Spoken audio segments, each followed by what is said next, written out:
Subscribe करें erase star channel को और बेल आइकन को दबाएं सबसे पहले लेटेस्ट वीडियो देखने के लिए।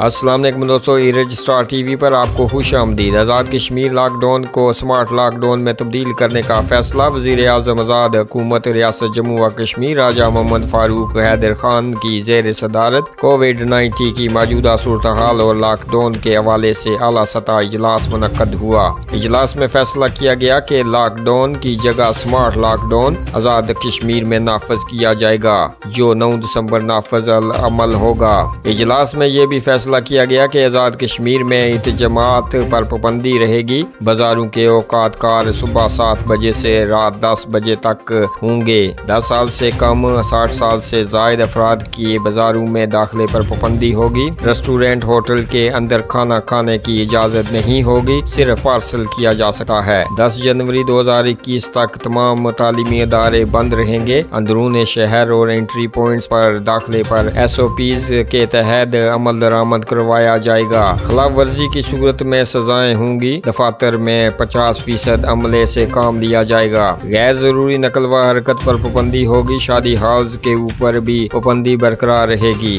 ज्यादा केसेस वाले इलाकों में लॉकडाउन की जुज़वियात मुतल्लिका डिप्टी कमिश्नर और डिस्ट्रिक्ट हेल्थ ऑफिसर करेंगे। प्राइवेट क्लिनिक्स मुकम्मल तौर पर बंद रहेंगी। बैरून मुल्क से आने वाले अफराद की मुकम्मल स्क्रीनिंग की जाएगी। मुश्तबा अफराद को आइसोलेशन में रखा जाएगा। पुलिस इंतजामिया और हेल्थ के अफसरान SOPs पर मुकम्मल अमल दरामद करवाएंगे। गैर जरूरी नकल व हरकत की सख्ती से हौसला शिकनी की जाएगी। इजलास से खिताब करते हुए वजीर आज़म आज़ाद कश्मीर ने कहा कि कोविड-19 की दूसरी लहर तबाहकुन साबित हुई है। इससे बचने के लिए हम सबको मिलकर एहतियाती तदाबीर इख्तियार करनी होंगी। अगर एहतियाती तदाबीर पर अमल दरामद न होगा तो लॉकडाउन की बजाय कर्फ्यू भी लग सकता है। ताजर बरादरी से पूरी उम्मीद है कि वो SOPs पर हर सूरत अमल दरामद करवाएंगे। खिलाफ वर्जी की सूरत में कोई रियायत नहीं दी जाएगी। लोगों को बेरोजगार नहीं करना चाहते, मगर इनकी जिंदगियां ज्यादा कीमती हैं। अब ये अवाम पर मुनहसर है कि वो क्या फैसला करते हैं। लॉकडाउन में 1 दिन की तोसी दी गई है, जिसके बाद 9 दिसंबर से स्मार्ट लॉकडाउन नाफज अमल होगा। दोस्तों, वीडियो अच्छी लगे तो लाइक कीजिएगा, अपनी राय कमेंट बॉक्स में जरूर दीजिएगा। हमें दीजिएगा इजाज़त। अगली वीडियो तक के लिए अल्लाह हाफिज़।